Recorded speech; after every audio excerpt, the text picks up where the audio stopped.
What's up, everyone? Welcome to the February 27th edition of the NBA Bet Pro video.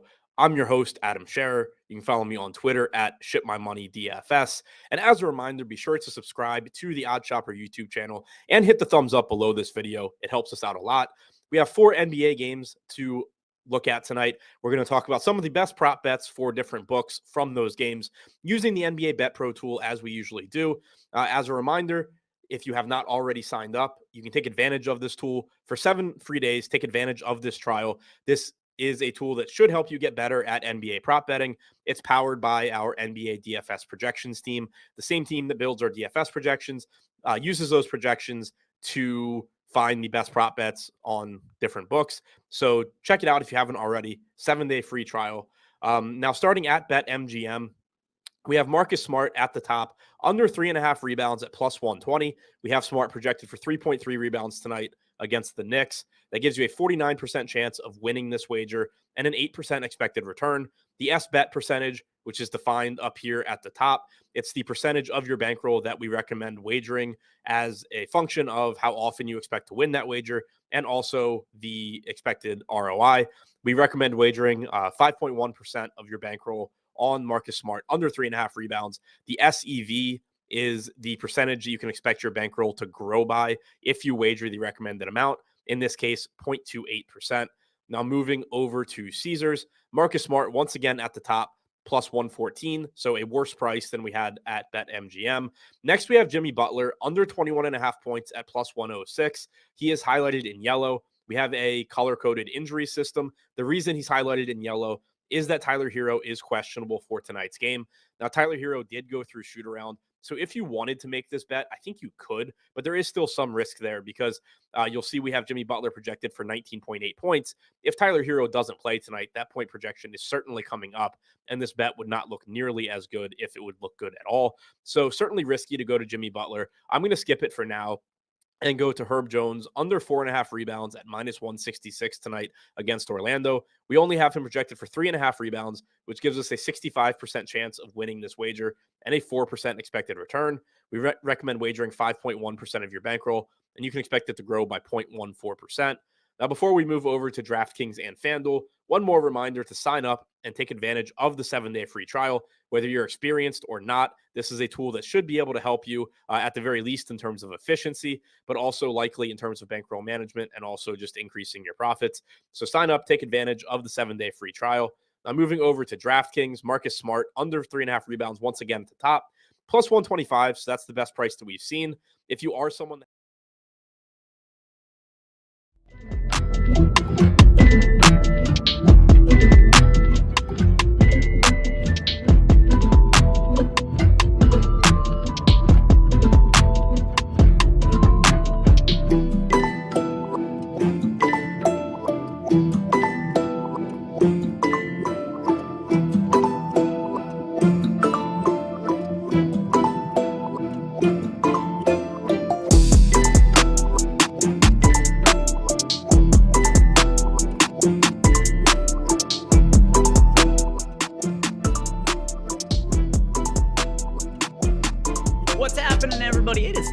another NHA show, and we're starting off the week with a pretty small basketball slate. There's only 4 games to talk about, but still, there are some props that we're going to be hitting on over at NHA in a couple of different ways. They have their versus the house projections. We're going to be building out a parlay card for that, as well as their pick'em contest. So we'll try to build out cards for both of them, the DFS contest, the pick'em projections, and then the versus the house as well. We'll be trying to see how many parlays we could get there and feel, relatively good about it relative to our projections. So as you guys come in, like the video, subscribe to the YouTube channel. If you have any questions for us at all, throw them into the YouTube chat. We can address those over the course of the show. And if you guys haven't signed up at NHA yet, use the link below when you sign up. That is going to get you up to a $100 bonus on your first deposit.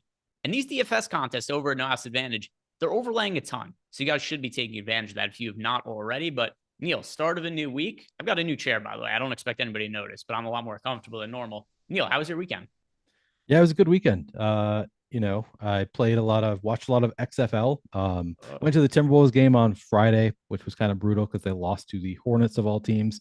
And I always want them to beat the Hornets because of the kind of like little rivalry between Ant and LaMelo Ball. I just always want the Timberwolves to beat the Hornets. So that was not the best start to the weekend, but overall it was a nice weekend. How was yours? Yeah, it was interesting because I very tilting from a DFS perspective for me. Very, very tilting. So I had Friday night. I was as high as second in the $15 on DraftKings for the Friday night just regular DFS contest, and we had like the highest scoring game ever in between the Kings and the Clippers. And so I'm sitting really well at the end of regulation. I'm going, but I'm gonna get screwed when this goes to overtime because it goes to overtime. I didn't. I hung on at the end of overtime. Then it goes to double overtime. I go, now I'm definitely getting screwed, and I did because I had a lineup that was as high as second at the end of regulation. It was in third at the end of overtime. It was in like fifth. And then we went to double overtime. And then I just like came out slightly ahead for the slate because the double overtime in the latest game ever. And then for MMA on Saturday, I had all of the nuts and the main event gets canceled, which was in 94% of my lineups.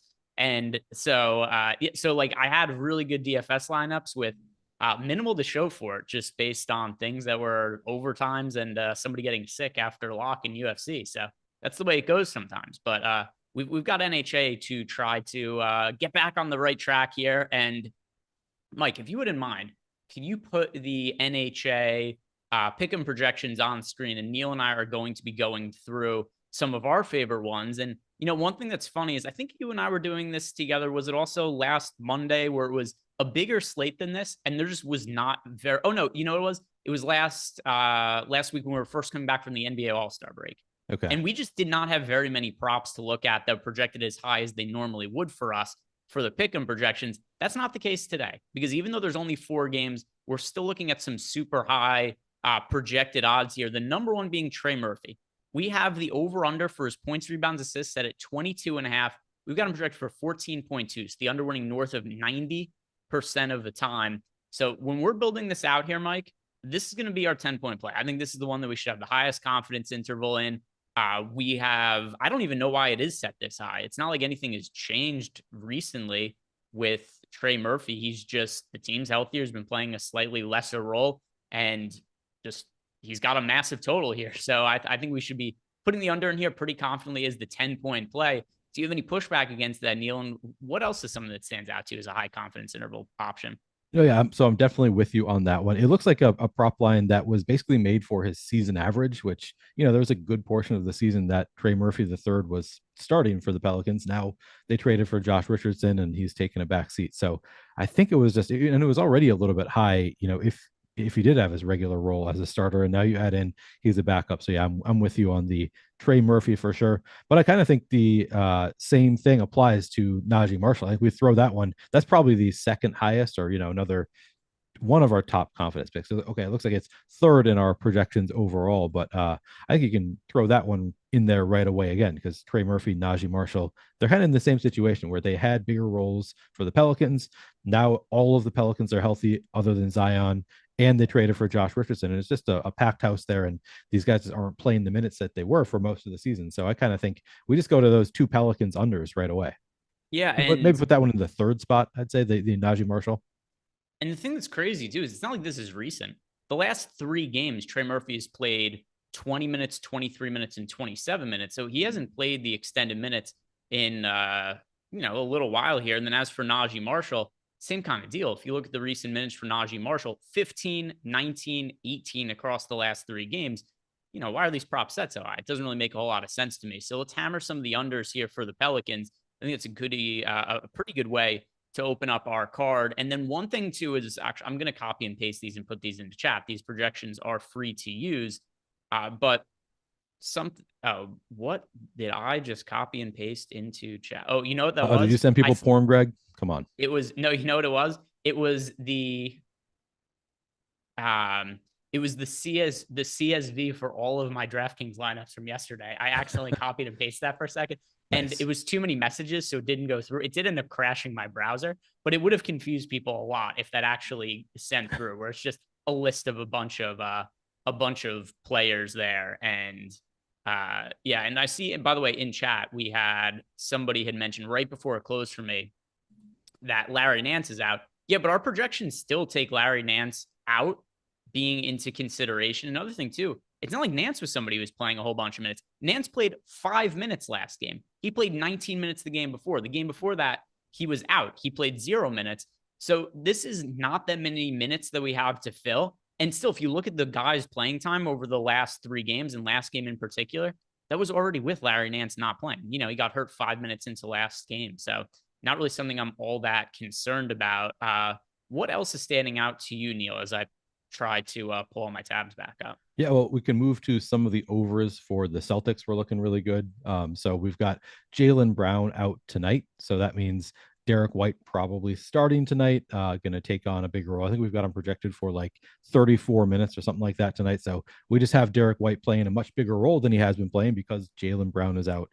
So the over under for Derek White is at 9.5. So taking the over on that one looks pretty great for us. We've got him projected for just over 16 points tonight.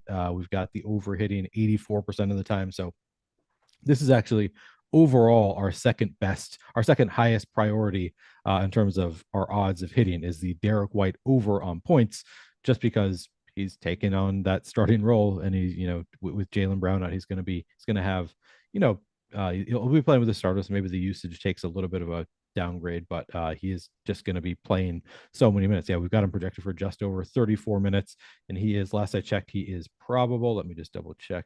Yeah, he's still listed as probable for tonight. So Derek White almost certainly playing. So that one I would say is probably our number 2 pick. So we put we split those Pelicans 1 and 3, maybe throw this Derek White into the number 2 spot for us, because I think that is our second highest confidence pick overall. If you don't like that one, you can also do the Derek White points plus rebounds plus assists. Maybe that's a little less risky. You don't have to count on him just scoring points, but again, he's going to be playing huge minutes. You can't pick both of these, but the PRA is our second highest confidence over. The line is at 17.5. We've got Derek White at 24.7. So if you prefer the safety of, he could get stats in multiple ways, then maybe you take the PRA, but the points is clearly the higher confidence pick for us. So I would say we should use that Derek White points. And then down in that 4 spot, I think we could consider using this Malcolm Brogdon points, and it's the same thing. So now the first 4 that I'm bringing up here are all just because of the same 2 situations. It's because the Pelicans are largely healthy. Larry Nance out on top of Zion Williamson, but then largely healthy, and now they've got Josh Richardson minutes in there. So those guys just benefit from, or they lose minutes because the entire team is healthy, and then benefit for the purposes of their unders. Yeah, exactly. Benefit for the unders. And then on the other hand, the Celtics, all these guys are just getting more minutes, more usage, and they all benefit for the purpose of their overs. So Malcolm Brogdon, the line for Brogdon is at 11.5 points. We've got him projected for 16.7 points tonight. We've got the over hitting 77% of the time. So I think those Pelicans and Celtics look good right away. And then just looking down, it looks like our top 6 overs are all Derek White or Malcolm Brogdon. So you can only choose 2 of them, but we have several that you can choose from those, and I'd probably use at least one from both of them. Yeah, and I just remembered something kind of from I want to say 2 months ago. I was just thinking about a time somebody had reached out to me on Twitter to explain to me that betting unders is actually immoral. You're rooting against players and it's like bad karma or something. He's wrong. It takes some unders here. Like on everything. We're going to be talking about the picks against the house in a little bit in a second, as in addition to these pick'em projections. But yes, some of the unders do look good. But now one thing that I do want to point out, if you're just using our projections, they're free to use. I posted them in chat, is take note of some of the injuries as well. Because for instance, right now, Victor Oladipo's rebounds the under projects really well, but Tyler Hero is questionable to play. If Tyler Hero is ruled out, that Victor Oladipo under would no longer look good. So keep an eye on some of these injury statuses because it is going to impact some of the projections here. The current injury report we have, Tyler Hero is questionable to play. That's by far the biggest name on the injury report. Now, with that said, he did go through shoot around. That's usually a trend that means people are more likely to play than they are to sit. But he's questionable officially, and Isaiah Stewart is also questionable. So keep an eye on those two players and their statuses for later. But one other player coming back into the fold for a team that's going to make players' unders look pretty good. Isaiah Hartenstein has really high props across the board. The reason being is that Mitchell Robinson is back for the Knicks. So Mitchell Robinson is the Knicks starting center, but in his absence, we didn't always see Hartenstein start. There was a couple games, but generally it was Jericho Sims. But either way, there were still extended minutes going to Hartenstein, and he just ultimately ends up playing less minutes now that we do have Mitchell Robinson back in the mix as somebody who's probably going to be playing like 30 minutes as long as he avoids foul trouble, and the other 18 minutes or so go to Hartenstein, which is what we've seen in the last two games. So since Mitchell Robinson has come back, Hartenstein has played less than 20 minutes in each of those games. Whereas before that, we were looking at like 26-ish or so minutes typically from Isaiah Hartenstein. So he's still priced as if he's getting those 26 minutes, which he just isn't. So Hartenstein, I like, once again, points, rebounds, assists. Rebounds projects really well as the under form. So does the points plus rebounds plus assists. But Mike, just for the extra categories, I like the security of the under on the Isaiah Hartenstein points, rebounds, assists. I think we should plug that one in next. I like it. Yeah, that's where I was going to go next, is the Isaiah Hartenstein, because for that exact reason. And then, that was a good call out on the Victor Oladipo, because he's got several that look good that are obviously going to look a lot worse if Tyler Hero is ruled out. If not, the over is looking good. Yeah, that's true. And Jimmy Butler, what do you think of Jimmy? I guess it's hard to say how exactly this will affect Jimmy Butler, but I would imagine he'd be a little bit more likely to shoot a three if Tyler Hero's out. Maybe he'll take shoot a couple more threes. I don't know if we can necessarily expect that, but that's another one that looks good on the board, is the under 0.5 for Jimmy Butler. And I'm not necessarily saying we should use that one, Mike. I'm just calling out another one that's like that could be affected, at least in somewhat, if Tyler Hero is ruled out, because that just means Jimmy Butler probably going to be shooting a little bit more. Maybe he shoots it a little bit more from behind the 3-point line. So it's such a close line. 0.5. We've got him projected for 0.3. We have the under hitting 76% of the time, but I do wonder if Tyler Hero is ruled out. I would imagine that number goes down a bit. So probably not one that I am going to be using right away. For me, a little bit too much variance and volatility for the way these contests work, where typically you need to hit on all of your props, and something as fluky as a 0.5 for threes, it's hard to have like a ton of confidence in it. And like you said, particularly if Tyler Hero's out, I would be more apt to go to the over for Jimmy Butler rebounds. And I know we actually have this projected to win at a lesser rate than the threes, but a couple things to consider. The rebound prop for Jimmy Butler, 4.5. That's fairly low. We have him projected for 5.5. But if Hero was to be ruled out, Hero's actually an underrated good rebounder for a guard. And that would definitely help boost the rebound rate of Jimmy Butler, also potentially give him a couple extra minutes. So I think that we should be looking at Jimmy Butler as a lower confidence interval play for the rebound, just because it already looks okay, but its potential to look even better later on in the day. So give me the Jimmy Butler as a lower price one. Yeah, lower confidence interval one, and take the over on the rebounds. So give me one more here, Neil, or maybe more if there's ones that really stand out to you, and then we could look at some of the versus the house props and build out a parlay card.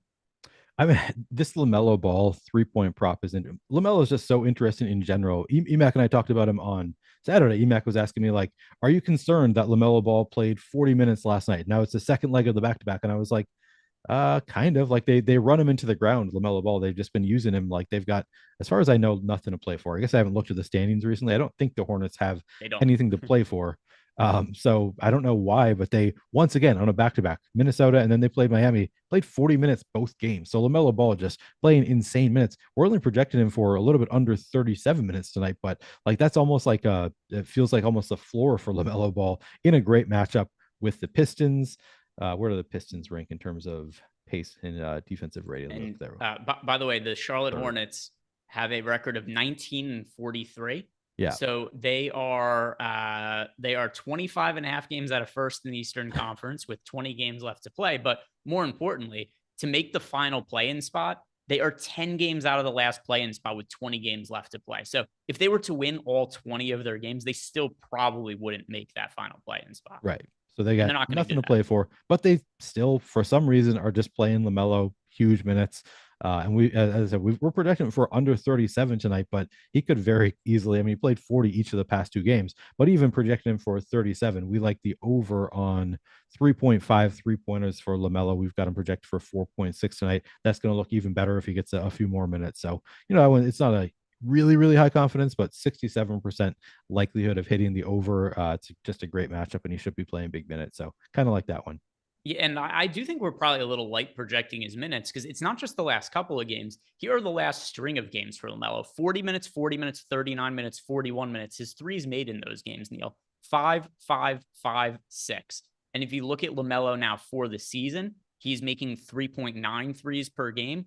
Over the last 2 weeks, he's making 5.3 threes per game. And then if we look at the larger sample size of the last month, still averaging 4 threes per game in 38.5 minutes per night. So the minutes have been pretty consistently high. Maybe it's a thing where they're like, hey, let's just exhaust trying to make the play-in game, and maybe they sit guys. Like, I didn't really understand what this team is doing in general, because it's not just the big minutes as of late. They didn't trade Terry Rozier at the trade deadline. They didn't trade Gordon Hayward. So this is the team that's running their team as if they're competing this year. And then you look at the standings, they're 19 and 43.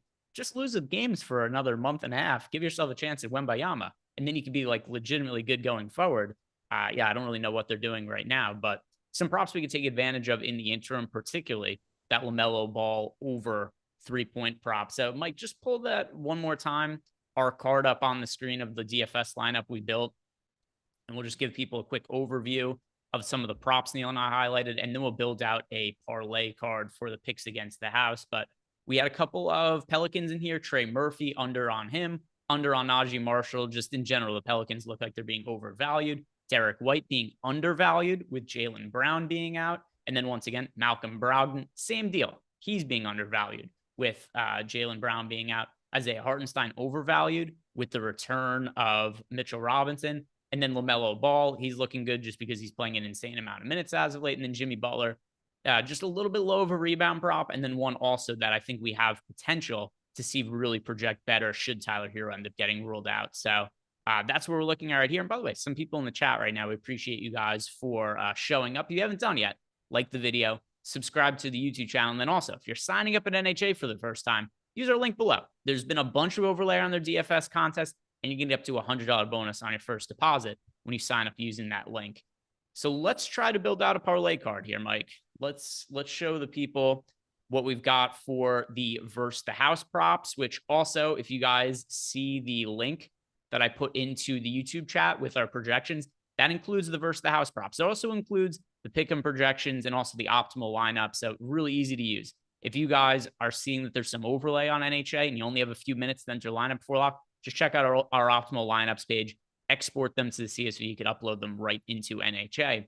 Now, the versus the house props, the thing that's interesting or most interesting about them is that they're offering better odds on these numbers than anybody else. Like their 5x parlay, for instance, is 21 to 1 payout. So if you were to just throw $1 on it, it would pay out $21 if you win. That is the best odds you can find anywhere in this industry. But it's a 4-game slate, so a little uncertain if we're going to find up to 5 props that we definitely like, but we're going to do the best we can. And I'm going to start by saying this. Our number one projected prop is the under for Jimmy Butler's points. Let's hold off on touching that until we get an update on Tyler Hero. If Tyler Hero ends up playing, I like the under on Jimmy Butler's points. I would actually like the over if Tyler Hero is ruled out. We also have no Kyle Lowry. So we're going to need a little bit more information here. But Neil, looking at our projections, which of these stand out to you when it comes to the versus the house props? Yeah, it's funny. This is the typical betting thing where like you have to jump on it as soon as the news comes. That's when you're really going to get the value because they might pull the props. So you kind of got to jump on it right when you hear about whether Tyler Hero is out. But yeah, I think that's a smart idea to hold off on the Jimmy Butler. I mean, Jonas Valanciunas has just been playing pretty big minutes recently. Like his minutes had been very sporadic, like for the past month or so. And then just recently, he's seen an uptick. His minutes have been a little bit more consistent. Just looking at his game log, the past few games, 32 minutes last time out, 29 the game prior to that, and that was 32 minutes in a blowout. They ended up losing pretty badly to the Knicks. He might have even lost some minutes there. So 32 minutes last time out, 29 the game prior to that, 31 the game prior to that. So just the last 3 games, huge minutes. Prior to that, it was a string of 19 to 25 kind of minutes. So Jonas Valanciunas appears to have seen a pretty big uptick in his minutes recently, and now I don't think this prop fully incorporates. Sorry, we like the under on 11.5 rebounds. I was doing analysis as though it was an over, and then I realized that this is actually an under. So we actually like the under on 11.5 rebounds. Let me see what his past few games have been, because I'm curious what his like per 30 minutes average would be. So the past few games, 10, 12, and 11. Okay, so even in the past few games where he has been playing higher minutes, he's only hit the over on one of them. Is it the line is 11.5? So yeah, you can still take the under there. Maybe it doesn't fully. I mean, our projections. What do we have him playing? We've got him projected for 27.4 minutes. That's probably fair. Like he's seen the uptick recently, but it's only a 3-game sample size. It's a close line. You're kind of dealing with closer lines in the versus that. So you're not going to find any 90% likelihood bets. But I mean, it's tough for me, but I think I'd just go with our projections because our projections like the under here. I guess I'll go with it. How do you feel about that one? Do you have confidence in the Jonas Valanciunas, Greg? No, I think we're a couple minutes short on his minutes projection with Larry Nance out. We've seen bigger roles for Valanciunas in games without Nance. And the other thing, too, is Nance did play the last couple of games while not being a significant amount of minutes. It was only 5 last game where he got hurt, but the game before was still, 19. And with them trying to make a playoff push, I'd be more apt to avoid this one personally, just because Okay. I think there's a pretty good chance that we could see the 30 minutes from Valanciunas, and those few extra minutes are probably pushing towards the over in our projection. But there are other ones here that I do still like quite a bit. Like James Harden, his rebound prop here is 5.5. We have him projected for north of 6. And James Harden, slow pace game against the Miami Heat, but still Harden has played, not that this would be surprising, but he's played some really big minutes for the Sixers as of late. And the Sixers too, like I thought they were going to be resting Harden and Embiid more in the second half of the season. That has not been the case. These guys, particularly Embiid, playing massive minutes, and it looks like they're really trying to push to finish towards the top of the standings. The most recent games for James Harden, he's played 41.5 minutes, 40 minutes, and 38 minutes, and 6 rebounds, 7 rebounds in the last couple of games here. So James Harden, who also, if you look at his numbers over some of the recent games over the last week, he is averaging 6.5 rebounds. Over the last month, he's averaging 5.8 rebounds. So 5.5 boards looks a little bit low to me. It's one of our higher projected props. I'd be cool with that in our versus the house parlay here. So put that one in, Mike. I know Mike will be happy to see us get a Sixers guy in here. So James Harden over. Yeah, Mike's smiling. James Harden, give us the over for the 5.5 boards. All right. Yeah, I like that call with James Harden. I'm looking at this Mark Williams one. So the line is set at 12.5 points, and we have the under hitting 55% of the time. I think I like that. I think I do like the under on Mark Williams, 12.5 points. The minutes have been kind of all over the place. I was kind of bummed I was wrong on him in each of the past 2 games. He, of course, had the matchup with Minnesota. I was like, yeah, I mean, he's a great fantasy producer, probably going to be playing 30 minutes. And then for some reason, he only played 17 minutes in that game. And I was at the game, so I don't know if I missed like an injury or something, but I have no idea why he only played 17 minutes against the Wolves. He only had 2 fouls in the game, so it wasn't foul trouble. That was very confusing to me why he played so few minutes, but only played 17 minutes. So the next game out, it was like, okay, he seems to have lost some of his role. They of course, they did have JT Thor starting in this last game with Miami. So actually, I said that on the show that I thought he could see a bump in minutes because in the game with Minnesota, JT Thor had played some center minutes. So we actually cut into the Mark Williams minutes a little bit. And then in this last game against Miami, JT Thor starting alongside him. Obviously, that gave him a higher likelihood of hitting his minute ceiling. But I didn't end up getting to him against Miami. And then, of course, he went completely off. But I do think that tonight, even in, it's a pretty nice matchup with Detroit. I just think the minutes are so all over the place. And even if he does get to, 29, 30 minutes, there's no guarantee that Williams is going to hit that point total anyway. He, just tends to hit the under. If you look just at his game log, he had 18 the last time out, but prior to that, it was 8. And then he had a couple games, 12 and 15. But then prior to that, it's 6, 11, 9, 6, 0, 13, 5. So like just more often than not, he's hitting the under. So I think I'd be comfortable taking the under on 12.5 for Mark Williams. Okay, let's do that. And do we want to take the official? Do you want to take the Valanciunas prop out or leave it in? I'll let that be your choice. No, let's take it out. I think I'm with you that that's the reason I was reading it as though it was an over is that I'd be more confident in it if it were an over. Yeah, I think that our projection in minutes might be slightly light, and it's close enough that like even a 1 minute difference in projection is going to really bump things one way or the other. So I'm not as not confident enough to take that Valanciunas. And then one more I think we could add in here. And Brandon Ingram's prop is just so insanely high for points over at NHA. The over-under is 26.5. That's a really big number for Ingram. I know we have him for 25, and, it's a pretty hefty point projection. But still, if you look at some of the recent games for Ingram, last game, for instance, he plays 36 minutes, puts up 19 points. The game before, he plays 37 minutes, scores 36, which also, that would have been the over in that one. But the game before, 25 points, which also big point score, but not enough to hit the over on this prop. For the season, Ingram averages 22.8 points per game. Over last month, he's averaging about the 26.5 point prop. But still, this seems like a very big number for Brandon Ingram, who more often than not this year has hit the under on this mark, even in games where Zion Williamson has been out. So a little bit of an overcorrection for me in terms of usage here. That and the Pelicans have been in a lot of weird lopsided games as of late. But all that aside, Ingram, I think, is priced way more towards the ceiling of his points than I think what the median should be. So give me under 26.5 for Ingram to add to this card. And let's see, what does that put us out there, Mike? We got 3. Yeah, I've got one more that I like. Can I throw just one more? Do it quick.